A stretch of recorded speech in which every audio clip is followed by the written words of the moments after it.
អ្នកគ្រូនេះខ្ញុំអានមេរៀនទី28ភាសាខ្មែរមេរៀនទី28អំណាចល្បែងបោះអង្គញ់ខ្មែរយើងមានល្បែងប្រជាប្រិយជាច្រើនសម្រាប់លេងកម្សាន្តដូច្នេះល្បែងដូចជាបោះអង្គញ់ទាញព្រ័ត្រលាក់កន្សែងចោលឈូងលាក់បោះអង្គញ់ជាល្បែងដ៏មានប្រជាប្រិយមួយដែលគេនិយមលេងនៅក្នុងឱកាសបុណ្យចូលឆ្នាំខ្មែរគេលេងល្បែងនេះ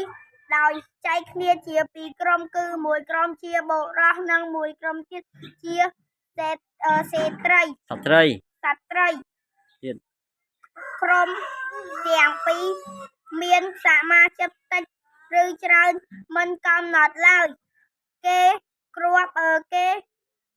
ប្រើគ្រាប់អង្គញ់សម្រាប់ដាំធ្វើជាកោយនិងសម្រាប់ធ្វើជាគ្រាប់បោះតាមទម្លាប់ប្រពៃណីខ្មែរគឺក្រុមឈ្នះត្រូវយកគ្រាប់អង្គញ់ទៅជួសក្បាលចង្គង់ក្រុមចាញ់ល្បែងបោះអង្គញ់ជាល្បែងប្រជាប្រិយខ្មែរដែលបានបន្សល់ទុកតាំងពីដូនតាមកដូច្នេះយើងត្រូវរួមគ្នាថែរក្